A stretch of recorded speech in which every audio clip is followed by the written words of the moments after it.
আসসালামু আলাইকুম, সবাইকে স্বাগতম ইরফানস লাইভ মিক্স ইউটিউব চ্যানেলে। আজ 2 নভেম্বর 2005। চলুন দেখে নিই আজকের ডিএসই ট্রেনিং সেশনের সারসংক্ষেপ, আগামীকাল 3 নভেম্বরের সম্ভাব্য দিক নির্দেশনা এবং বিনিয়োগকারীদের জন্য আগামীকালের কৌশলগত বিশ্লেষণ। আজকের বাজারের সারসংক্ষেপ। আজকের দিনটি ছিল মূলত একটানা চাপে থাকা বাজারের আরেকটা পরীক্ষার দিন। দিন শেষে ডিএসইএক্স সূচক কমেছে 6.34 পয়েন্ট, অবস্থান নিয়েছে 5115.88 পয়েন্টে। লেনদেনের পরিমাণ দাঁড়িয়েছে প্রায় 544.76 কোটি টাকা। আজ মোট 125টি কোম্পানির শেয়ার দাম বেড়েছে, 260টি কমেছে আর 60টি অপরিবর্তিত থেকেছে। অর্থাৎ বাজারে আজও একটি মিক্স সেন্টিমেন্ট দেখা গেছে। কেউ বিক্রি করছে সতর্কভাবে, আবার কেউ নিচের দামের শেয়ারগুলোতে সুযোগ নিচ্ছে। আজকের টেকনিক্যাল অবস্থা। আগের ভিডিও 29 অক্টোবর বিশ্লেষণে বলেছিলাম বাজার এখন সাইড ট্রেন্ডে আটকে আছে। নিম্নসীমা 5026.90 থেকে উচ্চসীমা 5179 এই রেঞ্জের মধ্যে।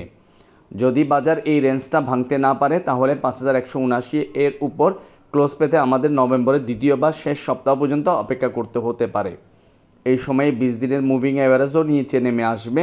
তবে একবার সূচক যদি আবার 20 দিনের মুভিং অ্যাভারেজের উপর উঠে দাঁড়াতে পারে তাহলে বাজার আবার বুলিশ মোডে ফিরে আসবে এবং তখনই ইনভেস্টরদের জন্য নতুন সুযোগ তৈরি হবে।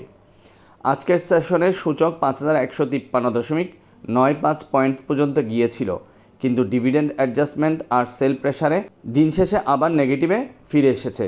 তবুও ভলিউম ভালো, 500 কোটির উপরে ট্রেড ভ্যালু বজায় আছে, যা বাজারের অংশগ্রহণের ধারাবাহিকতা দেখাচ্ছে।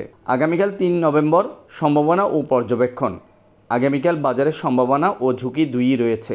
আমরা বাজারকে নিয়ন্ত্রণ করতে পারি না, কিন্তু তার আচরণ অবজার্ভ করে সিদ্ধান্ত নিতে পারি।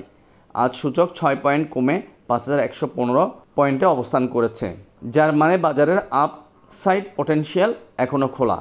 আমাদের সাইডওয়ে চ্যানেলের আপার লিমিট যদি 5180 ধরি তাহলে বাজার সামনে আরও 65 পয়েন্ট বাড়ার সুযোগ রয়েছে। বাজার পজিটিভ হতে হলে প্রথমে বাজারকে আজকের উচ্চতা 5153.95কে বিট করতে হবে। এরপর 5159 টাচ করলে বাজারের গতিবেগ বাড়বে, আর সেই অবস্থান থেকে সহজে 5171, 5184 অঞ্চলে পৌঁছাতে পারবো ইনশাল্লাহ। আজকের ক্যান্ডেলকে আমি কোনো অর্থে খারাপ ভাবছি না। এটা নিচে নেমেছে উপরে ওঠার জায়গা বড় করার জন্য। সাপ্তাহিক ক্যান্ডেল বিবেচনাও ট্রেন্ডলাইন এখনও ভাঙেনি। অন্যদিকে যদি বাজার সারাদিনে 5153.95 বিট করতে না পারে তাহলে পজিটিভ ধরে রাখা কঠিন হবে। তবুও আমি আশাবাদী 5100 সেন্টিমেন্টাল লেভেলে বাজার আগামীকাল ভাঙবে না, বরং 5101-এর কাছাকাছি এসে ঊর্ধ্বমুখী হবে বলে আমার বিশ্লেষণ বলছে। তাহলে সেক্ষেত্রে প্রায় 80 পয়েন্টের একটা গেইন আশা করতে পারি। বিশেষভাবে লক্ষ্য করলে দেখা যায় 28 অক্টোবর থেকে বাজার লোয়ার লো তৈরি করছে না, অর্থাৎ ধীরে ধীরে বাজার নিজেকে অ্যাকুমুলেট করছে। বাজার চলবে বাজারের নিয়মে, যা আমাদের হাতে নেই। আমরা বাজারের পরিস্থিতি বিবেচনায় নিয়ে সিদ্ধান্ত গ্রহণ করতে পারি মাত্র। আসুন জেনে নিই বিনিয়োগকারীদের করণীয়। ধৈর্য ধরুন, এখন আতঙ্কিত হওয়ার সময় নয়। বাজার পর্যবেক্ষণ করে ধীরে ধীরে স্ট্রং ফান্ডামেন্টাল স্টকে পজিশন নেওয়া যায়। ঝুঁকি এড়ান।